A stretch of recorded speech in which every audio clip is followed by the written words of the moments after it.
Namo Namah. Om. Hung.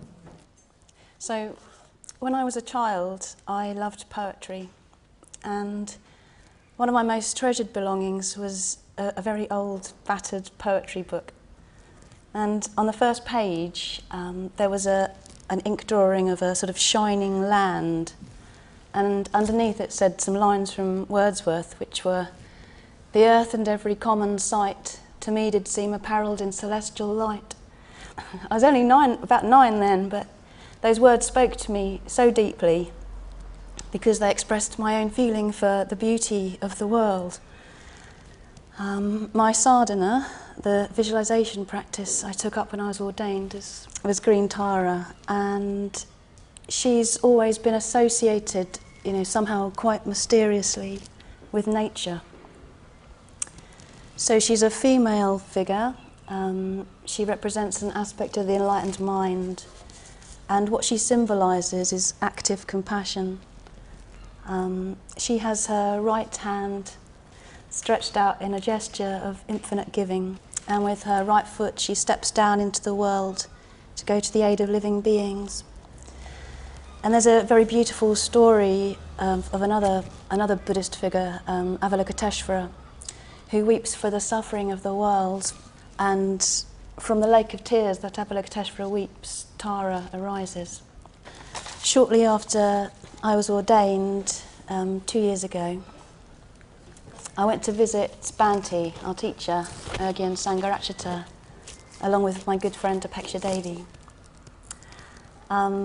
Those of you who've been to see Bhante will know that communication takes place, almost regardless of what you might say. But at one point I said, "Oh, Bhante, so you did the Green Tara practice. Do you have any tips?" And Bhante said, "Do it every day." And then he thought for a moment and he said that one could reflect on nature, and that nature is green. So then we got on to the subject of the Green Party, and anyone who knows me will know that given half a chance, I will get onto the subject of the Green Party. So it wasn't that long after Caroline's election as the first Green MP, and I said to Bhante that what concerns me most is climate change and the scale of suffering that will be involved with that. And the gist of the conversation that we had was that even though all things are impermanent, it's still worth trying to do something to prevent suffering. And after that, Bhante said, "Oh, perhaps you could invite Caroline Lucas to come and speak at the Buddhist Centre." So here we are. So I'm going to speak about climate change. And I realise it's not going to be that easy to hear, and it's not easy to say. Most of you will know that I have a 6-year-old son, Francis, so none of this is abstract theory for me, it's all very much heartfelt. So as Buddhists, we talk a lot about interconnectedness. Nothing exists in isolation. Everything arises in dependence on conditions and ceases when those conditions cease. So a really simple example, a rainbow. A rainbow appears to be a separately existing phenomena. You see it in the sky, there it is, but it's arisen in dependence on conditions. So in dependence on sun and rain, you get a rainbow. But it's actually more complex than that, because I'm having to sort of break things down in order to sort of name them, sun, rainbow, etc.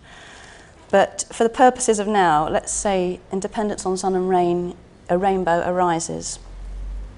And when those conditions change, the sun goes behind a cloud, the rain stops, the rainbow disappears.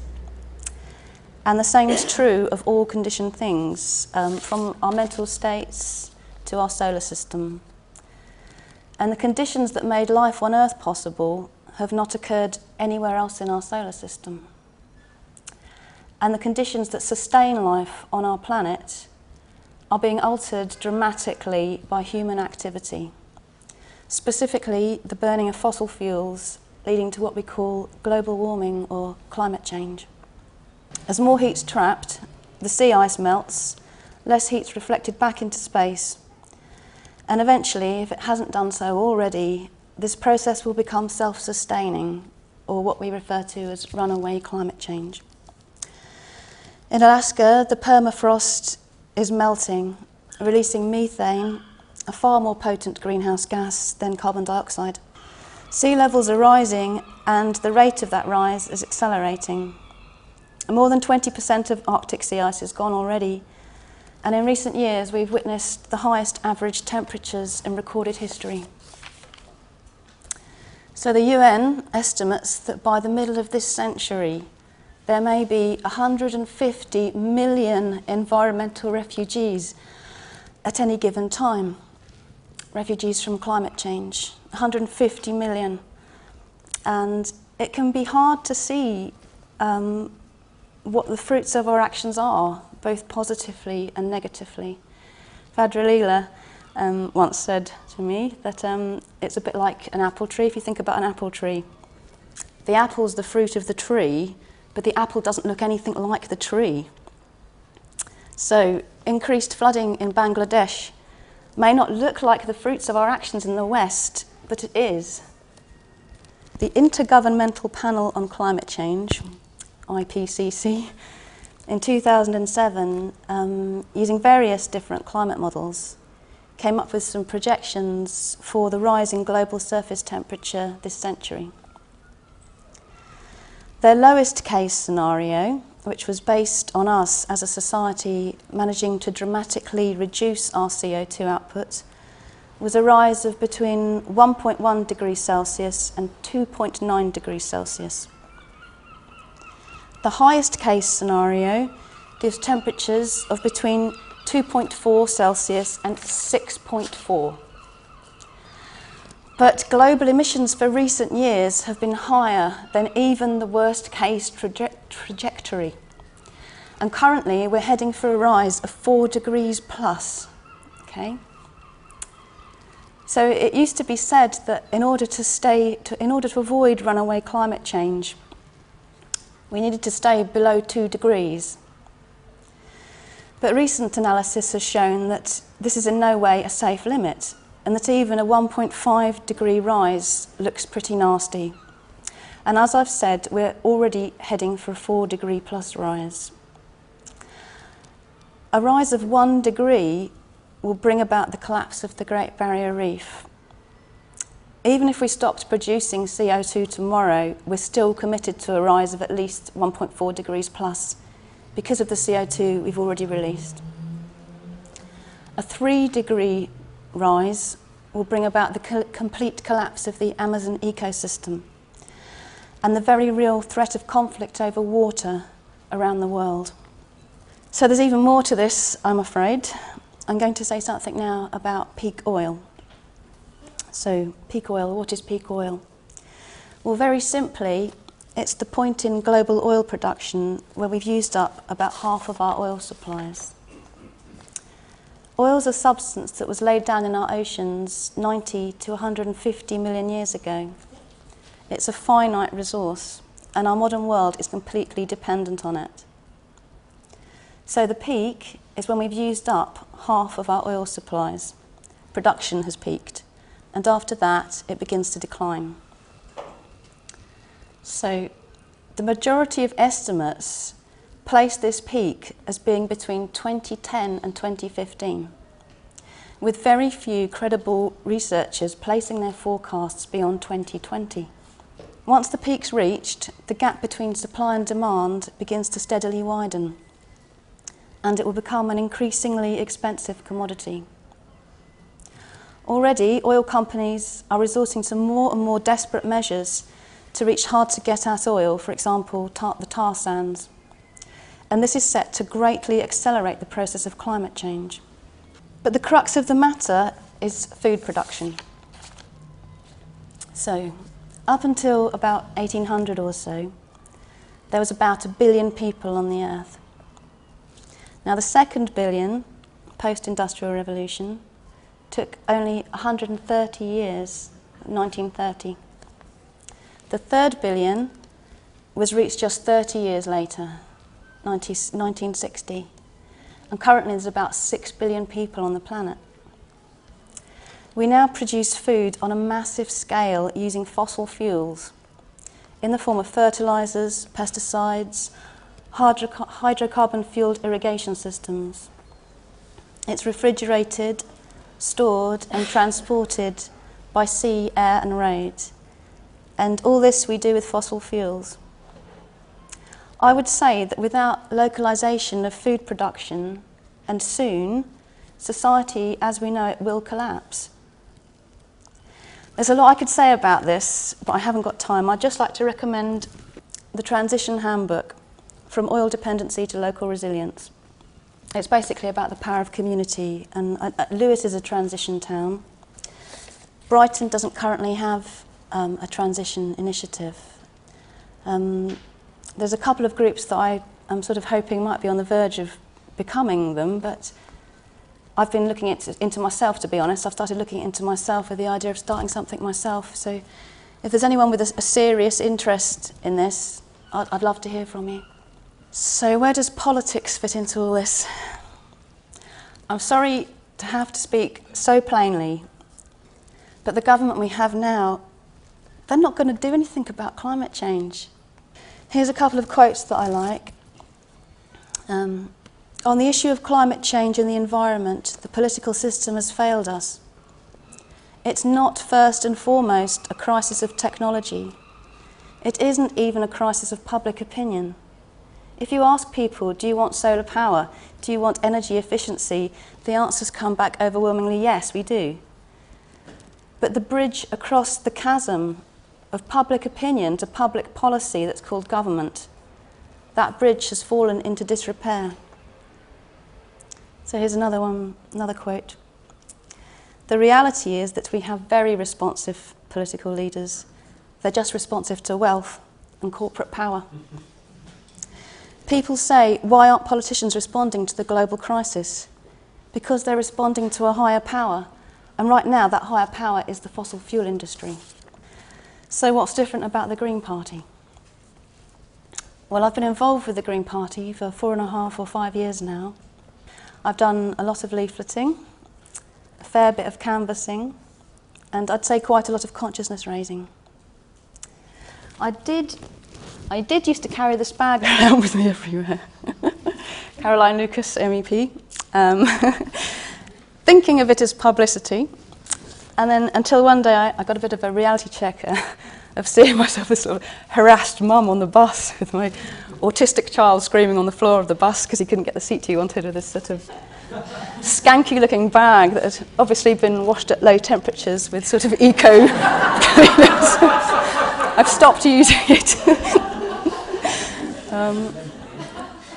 But my experience of people in the Green Party, and councillors particularly, is that people have a heartfelt desire for a fairer world.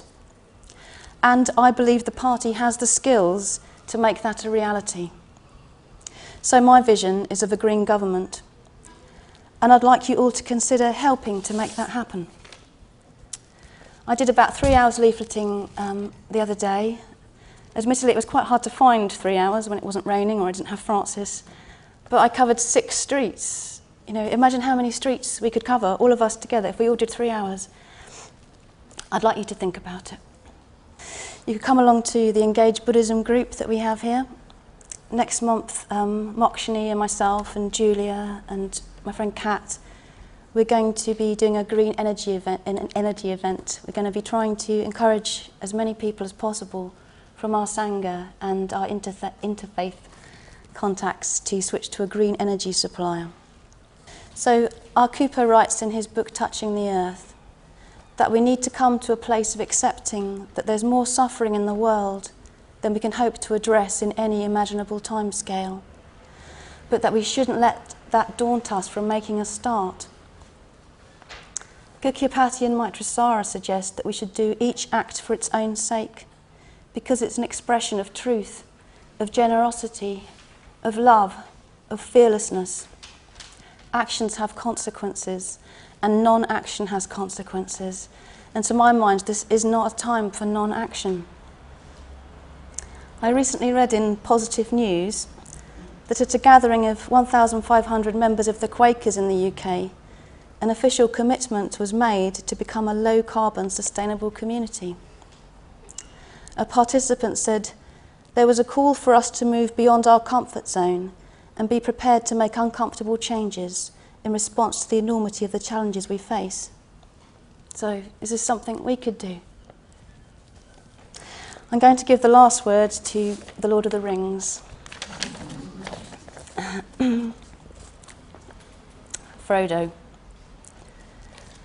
"I can't do this, Sam." Sam. "I know, it's all wrong. By rights we shouldn't even be here, but we are. It's like in the great stories, the ones that really mattered. Full of darkness and danger they were.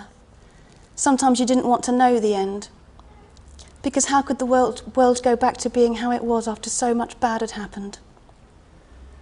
But in the end, it's only a passing thing, this shadow. Even darkness must pass.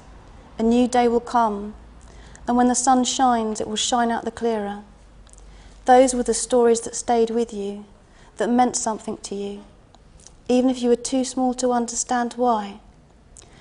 But I think, Mr. Frodo, I do understand. Folk in those stories had lots of chances of turning back, only they didn't. They kept going, because they were holding on to something." Frodo. "What are we holding on to, Sam?" Sam. "That there's some good in this world, and it's worth fighting for."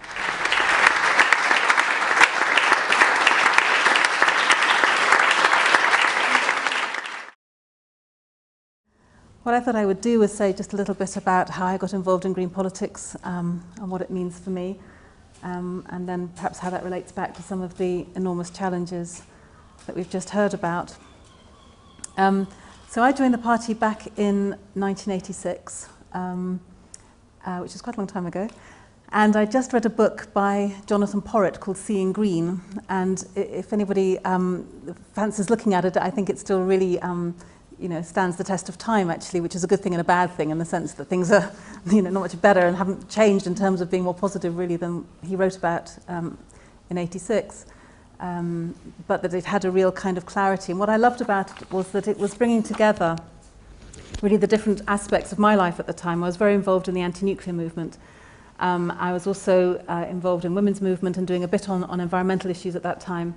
And I felt I was being pulled in so many different directions, on any given day, well, do I go to the anti-nuclear movement or the women's group or the whatever? And it was just getting too difficult to juggle the diary, frankly. So then suddenly what Seeing Green did was to bring it all together in one kind of analysis and show the links between the way we treat each other and the way we treat the planet.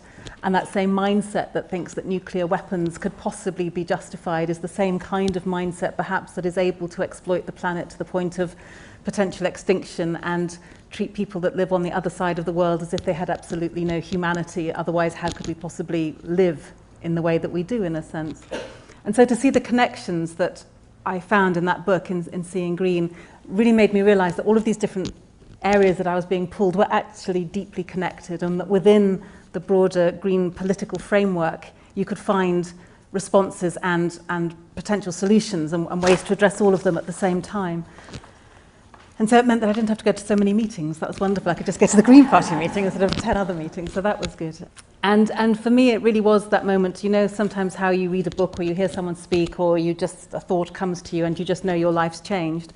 And it felt like that for me when I finished that book, Seeing Green.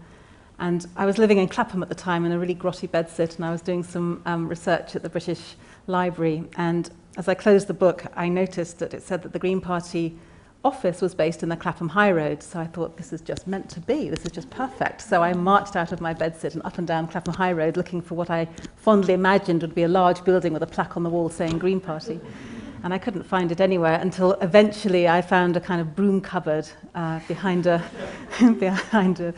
Chinese restaurant, and that was the Green Party office. And so I signed up there and then and got very involved. I was their press officer between 87 and 89. I was a councillor in Oxfordshire between 93 and 97. The European elections came along in '99, and that was the first time when we had proportional representation. And so I was elected to the European Parliament in '99 until I stood down in 2010 when, thanks to the efforts of everybody here, I was able to win the seat of Brighton Pavilion. And for me, what I was saying earlier about bringing together the different aspects of my own life and concerns, I suppose what still means most to me about green politics is that it really does make the linkages between social justice, environmental justice and peace. And those are the kind of bits of the equation that seem to be most important to me. And I think with social justice, I was going to start with that, partly to be a bit counterintuitive, because I'm sure you all thought I'd start with environment. And to me, social justice and environmental justice are so linked in so many ways, not least from the perspective of thinking that if we're concerned about environmental impacts, then the people that suffer most from them, most directly, are indeed the poorest people. And so right from the start, you're starting from a perspective of looking at differential impacts and how some of the worst impacts of our production and consumption patterns tend to hit people on the poorest incomes hardest. And so I think the Green Party has a particular understanding about equality and social justice. And part of that is all of what you would imagine. So it is about promoting not just a minimum wage, but a living wage. It is about opposing the privatization of public services. It is about talking about genuinely progressive taxation. I mean, I love the fact that Francois Hollande is now talking about a tax of 75% on people who earn over £1 million. That isn't actually formal Green Party policy yet, but it will be if I have anything to do with it. I think ours is we talk about a 50% tax on salaries over 100,000. But I mean, it's genuinely about that fairness agenda that you would imagine, and challenging the fact that in the last few years, the top 100 CEOs, chief executives, have seen their salaries increase by about 49%, while the rest of the people, are absolutely struggling, as you know only too well. But I think as well as being very, very serious about that social justice agenda, it is also about going further and talking about equality, not just in terms of people here and now in this country and between people in the West and people in the South, but it's also, and much more challengingly, if you like, about people who are alive now and people who are yet to be born. Because if we're serious about the phrase that people often talk about, in other words, that we don't kind of inherit the earth, we don't own it, we just hold it in trust for future generations, then I think that sense of, well, what are we passing on to future generations is a massively challenging and important one. And just as you said, that for you this isn't an academic thing with your son Francis, it's a very real thing. I also have 2 kids, and for me this became a much more real thing when you think about your kids and their kids and what kind of planet are we genuinely passing down. And I've got a little quote I scribbled down here from Edmund Burke, actually, a rather unlikely source, but 200 years ago he said, "Society is a partnership not only between those now living, but between those living, those dead, and those yet to be born." And more recently, Mrs. Brundtland, who did the Brundtland Report in 1987, one of the really key environmental texts, back in '87, she wrote, "We act as we do because we can get away with it. Future generations don't vote. They have no political or financial power, and they cannot challenge our decisions." And that's very true. And I think obviously one of the challenges to think about how we bring in that perspective into the day-to-day decision-making that happens now. And the time that I've had at Westminster, if it's taught me anything, is that it's just reinforced what you all know, which is that it is completely unfit for purpose. That, thinking beyond the next 5 minutes or 5 months is challenge enough. With a few focus groups, Parliament and government might think for the next 5 years, but they're certainly not thinking about the next 50 years or the next 100 years or 500 years. And so I think one of the real challenges of the Green Agenda is to try to work out what mechanisms do we put in place to try to make sure that those voices of people as yet unborn are somehow heard and factored into some of the decision making that we're doing now.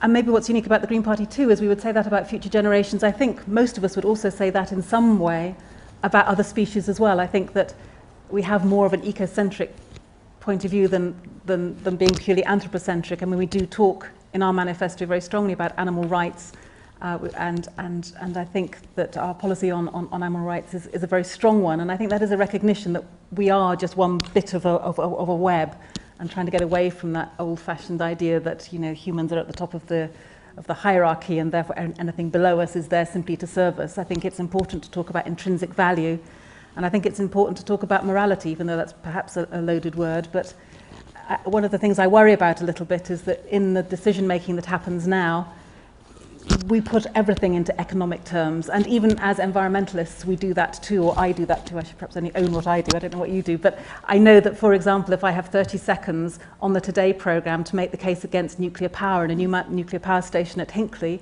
I am more likely to say that yes, it's unsafe, and yes, it's unnecessary, but also it's massively uneconomic. And I use the economic argument because I think that will be most effective in a 30-second soundbite to try to say to government and to people of power that actually, even in their own terms, economically speaking, nuclear power is a very bad thing.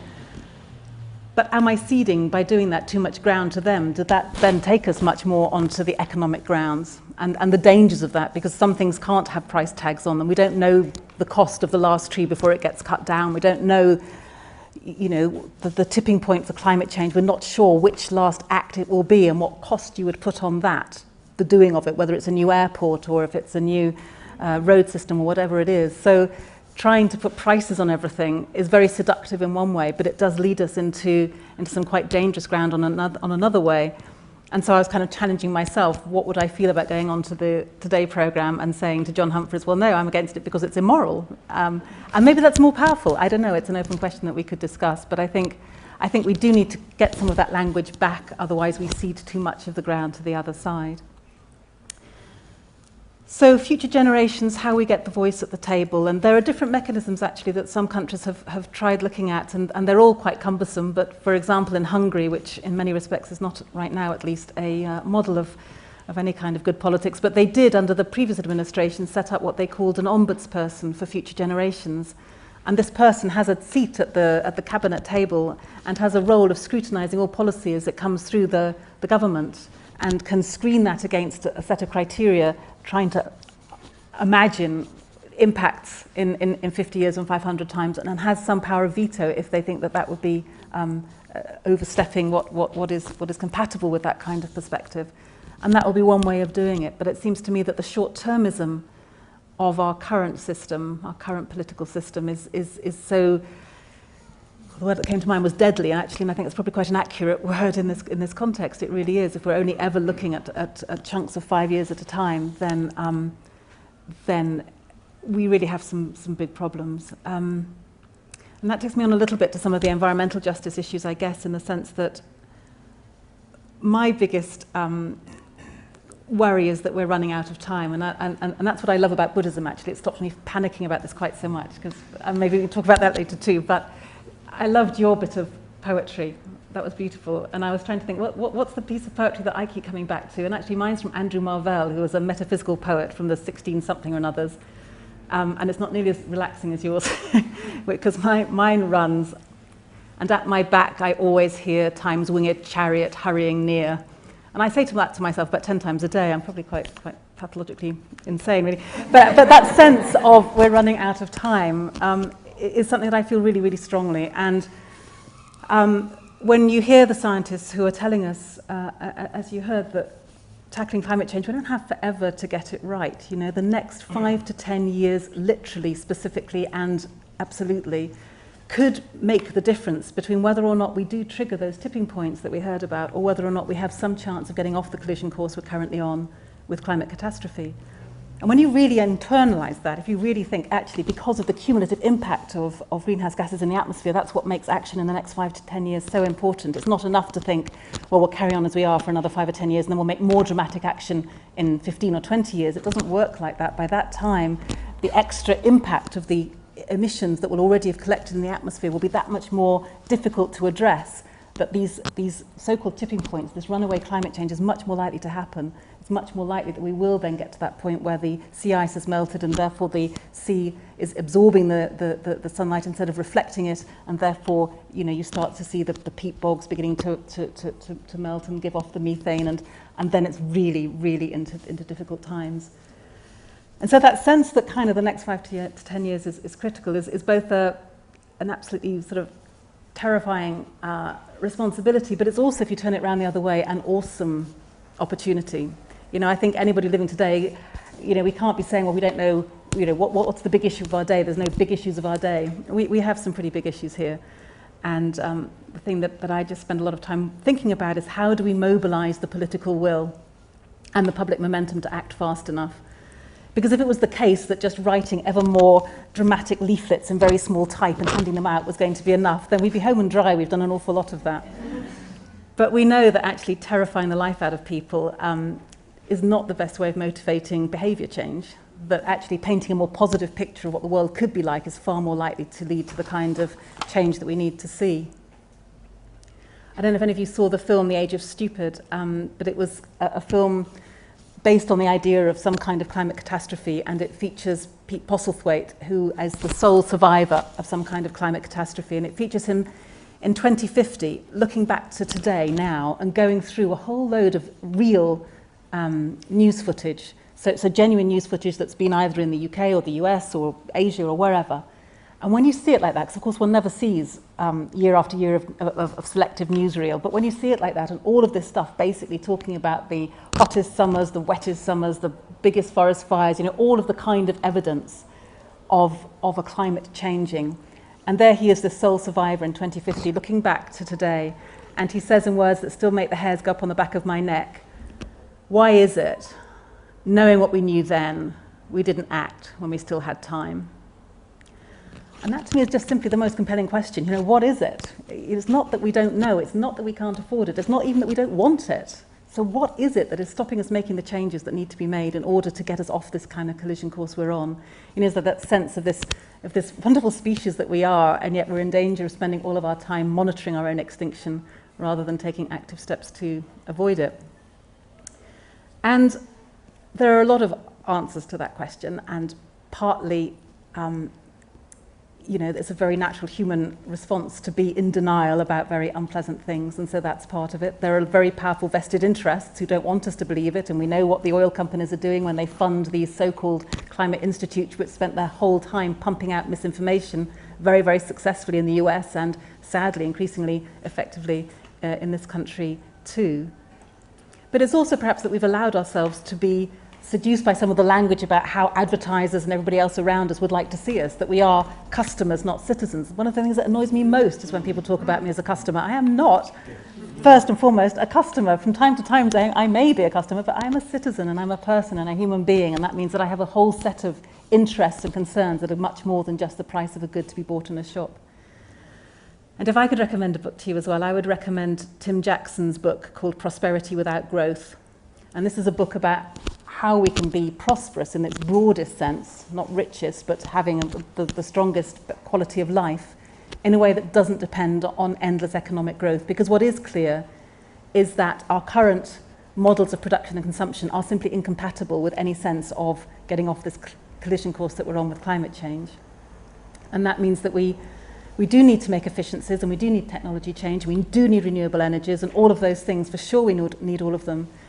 But for those people that think that if we just do things a bit more efficiently, then we can carry on as we are, I would just point to the population figures that we heard about that are going to be increasing massively. The fact that people who are coming into the world and the people who are getting richer in countries like China and India, they are absolutely legitimate in expecting to have higher, what they would think of as a better quality of life, but essentially a better standard of living than. Of course, it's legitimate for them to aspire to that when they've been kept in poverty for decades, for centuries. But if they are allowed and enabled, as they should be, they have the right to have the growth that they need in order to develop, just so that they're not in extreme poverty. How much more of a responsibility is there upon us to be able to reduce our consumption in order to leave the environmental space, if you like, for them? And yes, that's efficiency would be part of it, and yes, technology transfer will be part of it, but behaviour change has got to be a critical part of it as well. And that's where I think we do come up against some of the challenges, because it's much easier to think that we'll just choose a more efficient widget rather than thinking, well, maybe this is a widget we'll do without. I mean, that's, there's lots of stuff about green consumerism, and if you're consuming, for sure, green consumer is better than brown consumerism, but there aren't very many campaigns out there. There are a few. There is a no shopping day, but there aren't very many campaigns out there saying, well, hang on, why are we on this treadmill of thinking that more and more stuff is going to make us more happy? And there's all that lovely wealth of information from the New Economics Foundation that show us what we all know, which is that beyond a certain level of meeting our needs, then more and more growth and more stuff and more GDP doesn't make us happier. You know, according to a whole set of indicators, actually it can make us, you know, the kind of life that you lead in order to get the more wealth can actually lead to greater social breakdown, greater unfairness, inequality, crime, addictions and so forth. And there are lots of lovely graphs from New Economics and elsewhere that will show that GDP has doubled in the last 30 years, but our sense of our own well-being and our happiness certainly hasn't. It's stayed stubbornly the same, or as I say, according to some indicators, it's gone down.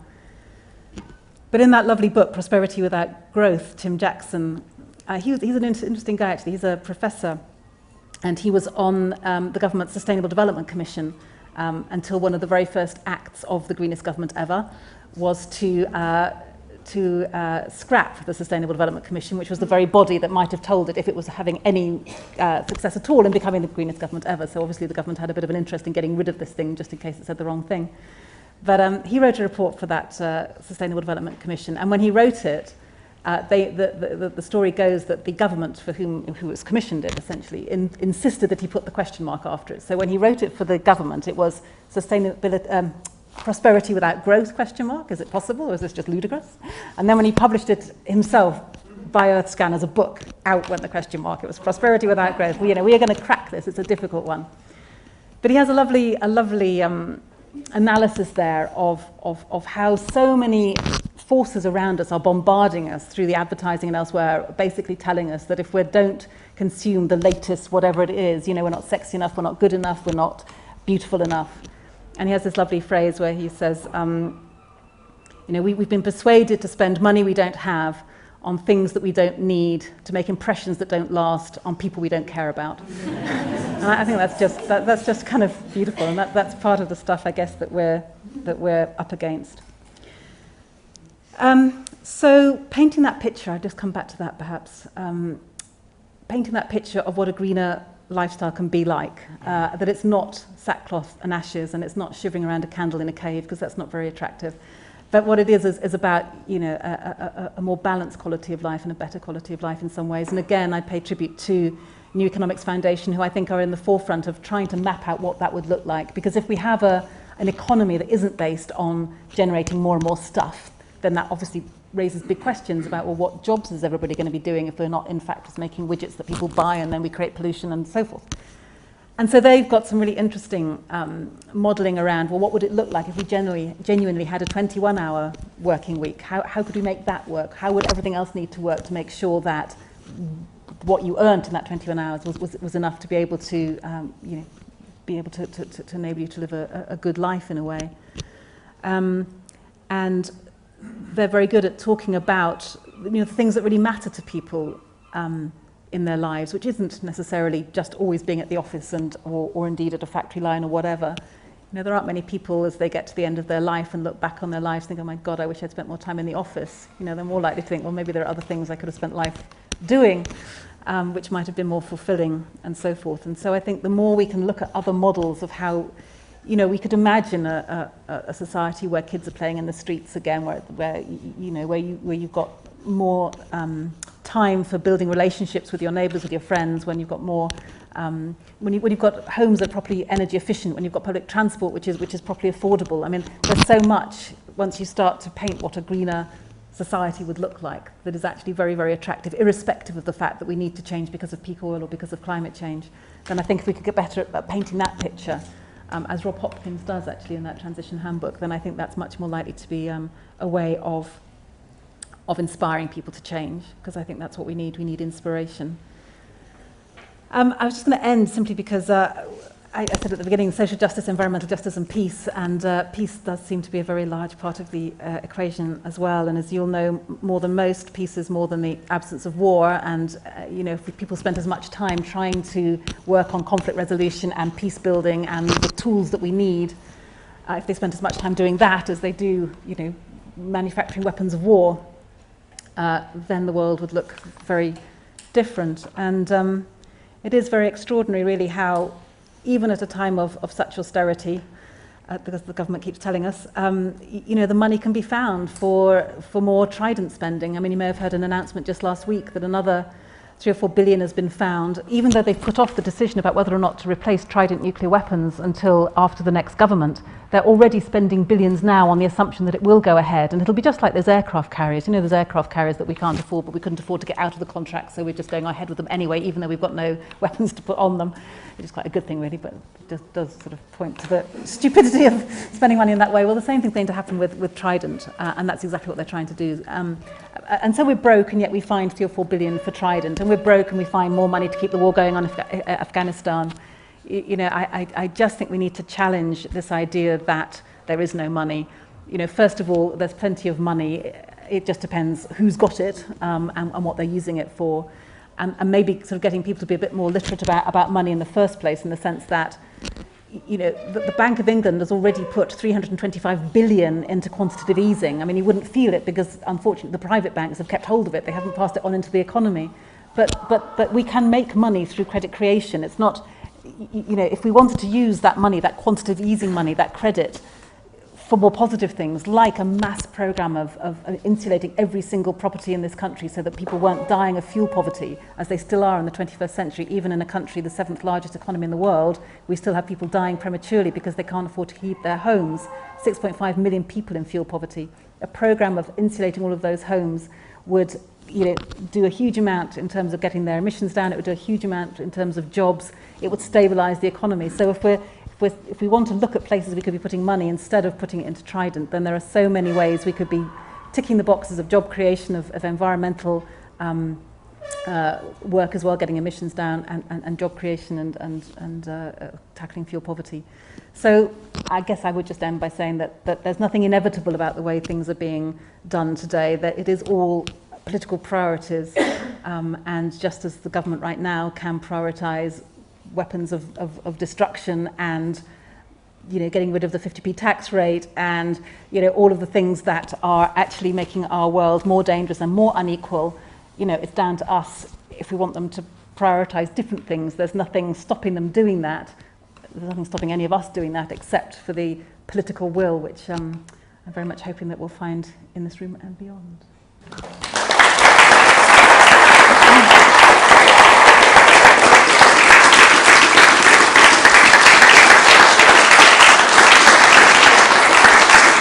I think probably a lot of people in this room welcomed the election of the first Green MP in British parliamentary history, and then perhaps got a bit despondent that you were a lone voice.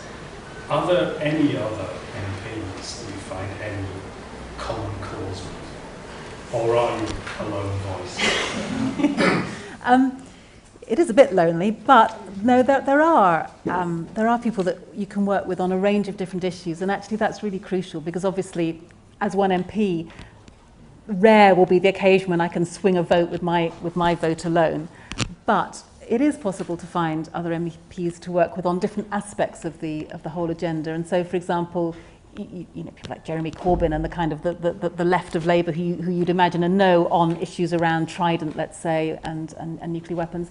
But actually what's interesting is that you can make quite strange alliances too on some issues. So, for example, there's a Tory, a very right-wing Tory, Douglas Carswell, with whom I would have very little in common, except that he agreed with me that when we were being asked to vote in that referendum on the alternative vote, I was arguing very strongly and putting amendments down to say that there should be a genuinely proportional system on that ballot paper as well. So instead of just saying, do you want the status quo or something that's, you know, not much better, would you also like a genuinely proportional system? And so we worked together on that. And so I guess the good news is that on a lot of issues, it is possible to make alliances to try to push things forward. I think on the big issue of the growth dilemma, if you like, and that which to me is at the heart of so much of this, it's a lot harder to find allies on that. Zach Goldsmith maybe can be one, but those voices are very, very few, and that's a challenge.